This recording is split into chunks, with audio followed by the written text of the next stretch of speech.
সুস্মিতার কোনো দোষ নেই, সব দোষ আমার মায়েরই, বললেন র্যাবের এএসপি আত্মহত্যাকারী পলাশ সাহার একমাত্র বোন। ননদ ভাবির সম্পর্ক নাকি কখনোই ভালো হয় না, এ কথা বহুকাল থেকেই প্রচলিত। তবে সুস্মিতার একমাত্র ননদ বললেন সুস্মিতার আচার ব্যবহার ভালো। এ সময় এসেও এই বক্তব্য শুনে অবাক করার মতো নেই।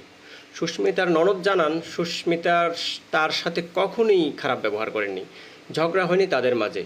যেখানে কিনা তার মা বলছে সুস্মিতার অনেক দোষ, সব সময় তাকে জ্বালাতো, তাকে একটুও শান্তি দিত না। তবে মেয়ে হয়ে কিন্তু সত্যি কথাটিই বলেছে, নিজের মাকে দোষারোপ করেছেন।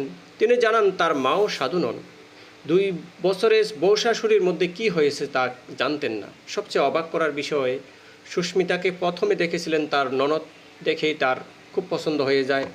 গরিবের ঘরের মেয়ে হলেও দেখতে চেহারা মিষ্টি, সুন্দর চেহারা। পলাশের সাথে সুস্মিতাকে দারুণ মানাবে। এরপর পলাশকে দেখাতে সুস্মিতার কাছে নিয়ে যান। প্রথম দেখাতেই সুস্মিতাকে পছন্দ হয়ে যায়, তাই বিলম্ব না করে দিনক্ষণ দেখেই দুজনের বিয়ে ঠিক হয়ে যায়। যদি সুস্মিতা এতই খারাপই হতো, তাকে নিয়ে তার ননদ এত সুন্দর বাস্তব কথা বলতো না, যেখানে কিনা নিজের মা হয়েও নিজের মাকে দোষারোপ করেছেন। মায়ের কারণে সুন্দর সাজানো গোছানো সংসারটি আজ ভেঙে গেল। হ্যালো ভিউয়ার্স, উক্ত বিষয়ের উপরে আলোচনা করে আপনারা কমেন্ট করবেন।